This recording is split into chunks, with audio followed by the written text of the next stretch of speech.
नमस्कार दोस्तों, मैं रोहन शर्मा स्वागत करता हूं सभी का आपके अपने चैनल ज्योतिष एंड वास्तु में।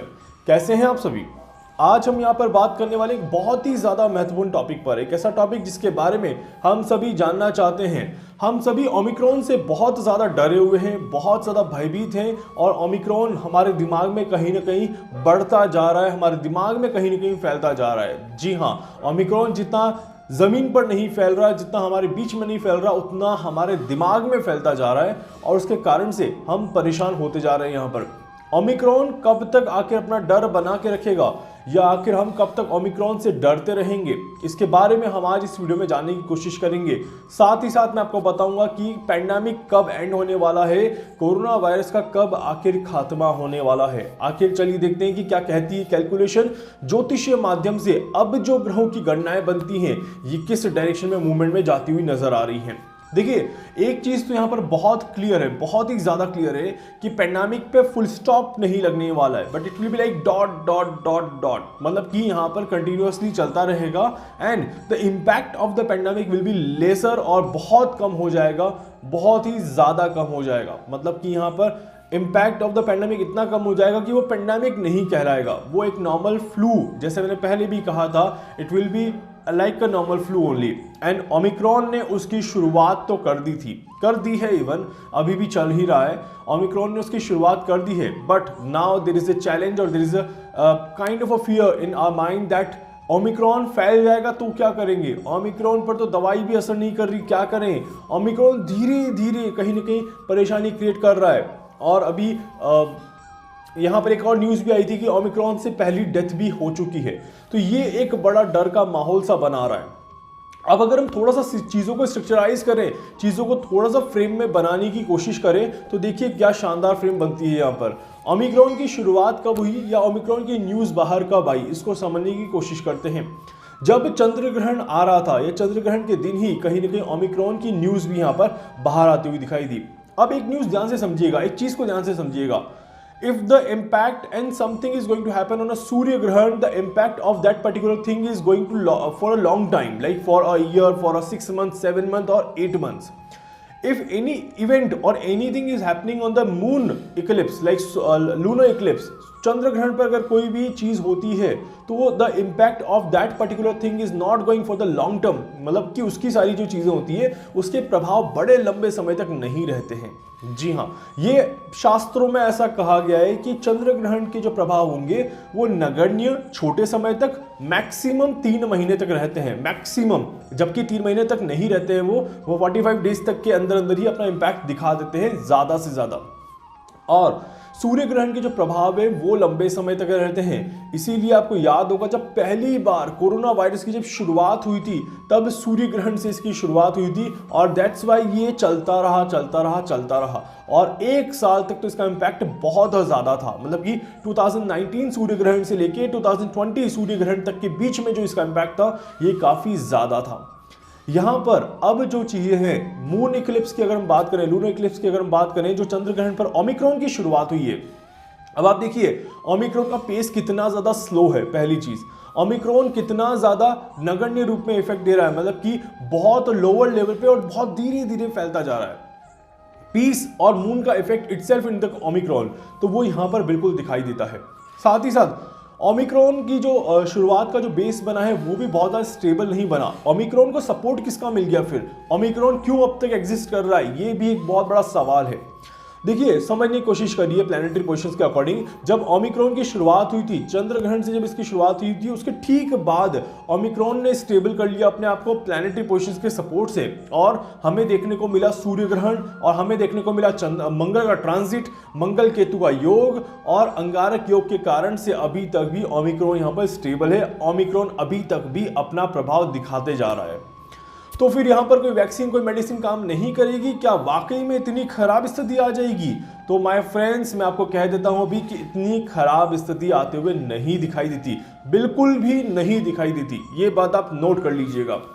तो फिर ओमिक्रॉन के प्रभाव मैक्सिमम कब तक रह सकते हैं, इसको भी अगर हम कैलकुलेट करें यहाँ पर, तो मेरा जो कैलकुलेशन रहेगा, आई थिंक मेरा कैलकुलेशन सभी से अलग रहता है, मैं थोड़ा अलग ही तरह का कैलकुलेशन करता हूँ, बट चंद्र ग्रहण से आप 45 दिन मान के चलिएगा। From the lunar eclipse 45 days are there for the omicron. ये बात मैं पहली बार बता रहा हूँ एंड यूट्यूब पर ये बात अभी तक शायद आपको किसी ने नहीं बताई होगी, for the Omicron specially. So it's a first statement for the Omicron कि लूनर इक्लिप्स से लेके 45 डेज तक जब आप कैलकुलेट करेंगे तो वहां तक तो ओमिक्रॉन का प्रभाव रहेगा ही रहेगा। उसके बाद ये और कम हो जाएगा और नगण्य हो जाएगा एंड चीजें और भी ज्यादा बदलते हुए नजर आएंगी।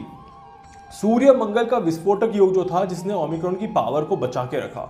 Now the sun is going to transit over here. सूर्य यहां पर राशि परिवर्तन करने वाले हैं, तो क्या फायदा मिलेगा इसका ओमिक्रॉन में? बिल्कुल 110% यहां पर फायदा मिलता हुआ नजर आएगा। राहु की डिग्री कम जा रही है, मंगल यहां पर बढ़ती हुई डिग्री पर है, सूर्य यहां पर राशि परिवर्तन करने वाले हैं और साथ ही साथ एक बहुत अच्छी बात, शुक्र देव यहां पर वक्री होने वाले हैं। और शुक्र जब वक्री हो जाएंगे, मकर राशि का शुक्र जब वक्री होता है तो वो अपने आप में एक राजयोग बनाता है और अपने आप में एक पावरफुल योग यहां पर बनाने की कोशिश करता है। तो डेफिनेटली ये शुक्र भी यहां पर फायदा देता हुआ नजर आएगा। अब शुक्र का जो ट्रांजिट अगर हम समझें तो मकर, कुंभ और मीन, मतलब कि यहां पर उच्च की डिग्री की तरफ जा रहा है, अपने अच्छे प्लेस की तरफ जा रहा है शुक्र यहां पर। और अगर हम रिवर्स गेयर भी देखें तो आता है धनु राशि, Sagittarius, again that is for the Jupiter. तो जुपिटर यहां पर वीनस को इस बार सपोर्ट करता हुआ ही नजर आएगा। तो ये तो कंफर्म है कि अगर ये पेंडेमिक वर्स्ट लेवल पे पहुंचता है, मतलब कि ओमिक्रॉन अगर वर्स्ट लेवल पे भी पहुंचता है तो भी इससे ज्यादा नुकसान नहीं होगा, पहली चीज। एंड दूसरी चीज यहां पर देखा जाए तो इससे फायदे के तो चांसेस बहुत ज्यादा हैं। इसका वैक्सीन भी बहुत जल्दी मार्केट में आता हुआ नजर आ जाएगा आप सभी को। एंड वैक्सीन के पीछे एक कहानी और भी बता रहा हूं। शनि यहां पर स्टेबल है, शनि अब नेगेटिव नहीं है, शनि अब कर्म के फल को देने वाले हैं और धीरे धीरे ढील यहां पर देने वाले हैं। ये हो गई पहली चीज। और दूसरी महत्वपूर्ण चीज, सूर्य का राशि परिवर्तन यहां पर होने वाला है। सूर्य जाने वाले हैं धनु राशि में। धनु राशि का सूर्य भाग्य को बढ़ाने की कोशिश करेगा, भाग्य को चमकाने की कोशिश करेगा एंड यहां पर स्टेबिलिटी देने की कोशिश करेगा। अगर याद नहीं है मेरा स्टेटमेंट तो मैं वापस से याद दिलाता हूं। 2020 की बात याद दिला रहा हूं आपको, सॉरी 2021 अभी जो ये खत्म हो रहा है, तो 2020 में जब दिसंबर की बात हमने करी थी तब एवरीवन वाज सेइंग कि यहां पर अब एक और पेंडेमिक आने वाला है, एक और वेव आने वाला है। एंड दैट टाइम ज्योतिषन वास्तु के चैनल पर मैंने कहा था कि दिसंबर और जनवरी में बहुत ज्यादा नुकसान नहीं होगा कोरोना को लेके, बिकॉज दिसंबर में जब सूर्य का ट्रांजिट रहेगा तो ये आपके धनु राशि पे रहेगा, जो कि पॉसिबल ही नहीं है नुकसान कर दे आपका, बिल्कुल भी पॉसिबल नहीं है। एंड इसके बाद जनवरी 15 को जब ये ट्रांजिट होगा तो ये मकर राशि में जाएगा। मकर राशि का सूर्य अगर नुकसान कर देता तो मकर संक्रांति के महत्व खत्म हो जाते, मकर संक्रांति की जो पावन जो एक पाक चीज है वो यहाँ पर खत्म हो जाती, नए साल का जश्न खत्म हो जाता। और अगर मकर का सूर्य खराब कर रहा होता तो शनि और सूर्य के संबंधों में भी बहुत ज्यादा विच्छेद आ जाता। तो इसीलिए सूर्य देव तो यहाँ पर पॉजिटिव देने वाले हैं, सूर्य तो यहाँ पर अच्छा रिजल्ट देने वाले हैं। तो आने वाले 2 से 2.5 महीना सूर्य तो कहीं ना कहीं पॉजिटिव ही रहेंगे।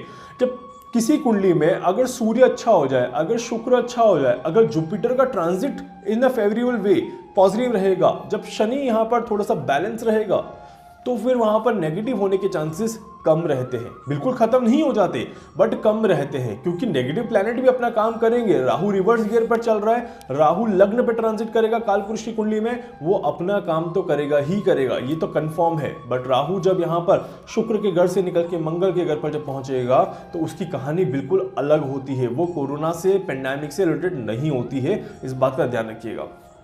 अब जब मैंने थोड़ी हिस्ट्री चेक करी थी, हिस्ट्री इन द सेंस की 1920 जब स्पेनिश फ्लू यहां पर हमें देखने को मिला था, जब मैंने उसकी कहानी को चेक किया था, उसके प्लैनेटरी सीक्वेंस को जब मैंने चेक किया तब भी मैंने यही कैलकुलेशन वहां पर देखी थी कि जो होना था वो शुरू के 1 और 2 सालों में हो चुका था। तीसरी लेयर जो थी वहां पे बहुत बाद में आई थी एंड उसके इंपैक्ट उतने ज्यादा खराब नहीं थे। It will like short time, the worst come and the gone and that's it. उसके बाद धीरे धीरे स्पेनिश फ्लू खत्म हो गया। बट वहां के कंपैरिजन में अगर आज की बात करें, मेडिकल साइंस बहुत आगे है। ह्यूमैनिटी, पावर, समझदारी, चीज़ों को अंडरस्टैंड करने की चीज़ें और planning and strategy is very very powerful in today's time. तो यहाँ पर अगर देखा जाए तो हम काफ़ी ज़्यादा आगे हैं, इसीलिए शायद उतना खराब इम्पैक्ट हो सकता था कोरोना से, बट यहाँ पर स्पेनिश फ्लू जितना खराब इम्पैक्ट कोरोना से होता हुआ नहीं दिखा और हमने कोरोना को बड़े आराम से संभालने की कोशिश करी।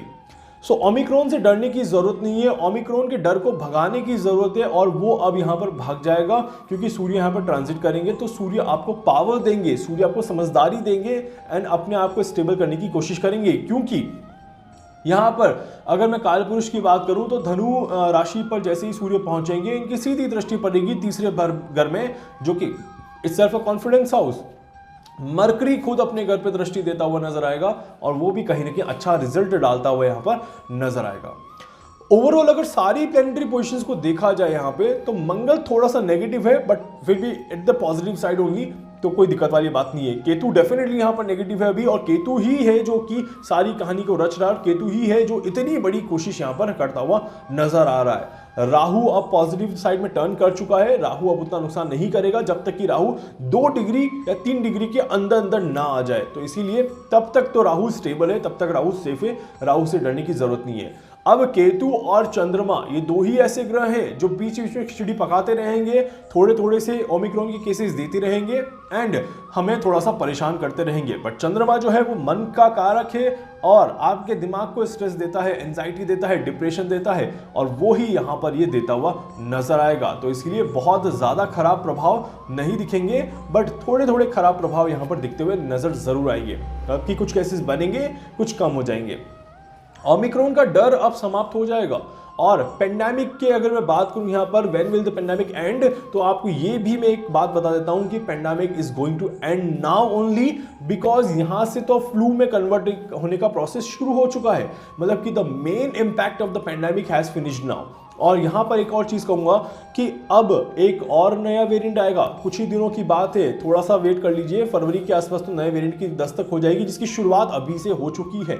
मतलब कि बहुत जल्दी इसके नए नाम, नए रूप आते जाएंगे और कहीं ना कहीं एक नए वेरिएंट की कहानी भी यहाँ पर शुरू हो चुकी है। बहुत जल्दी वो हम सभी के सामने आ जाएगा एंड ओमिक्रॉन वो चेंज हो जाएगा, like Omicron will be replaced by the new variant. तो इसीलिए यहाँ पर चीज़ें और भी ज़्यादा चेंज हो जाएंगी। बट डोंट वरी, आप सभी को पैनिक नहीं होना है, परेशान नहीं होना है। नया साल बहुत सारी खुशियां लेकर के आ रहा है और आप सभी को नए साल का स्वागत करना है। उम्मीद करता हूं कि वीडियो भी आपको अच्छा लगेगा। वीडियो को लाइक कर दीजिएगा, चैनल को सब्सक्राइब कर दीजिएगा, बेल आइकन पर जरूर से क्लिक करिएगा। इसके अलावा अगर कुछ पूछना चाहते हैं, कुछ भी जानना चाहते हैं, अपने बारे में कुछ समझना चाहते हैं, आप उनसे संपर्क कर सकते हैं। मैं पूरी कोशिश करूंगा आप सभी की हर संभव मदद यहाँ पर कर सकूँ। धन्यवाद।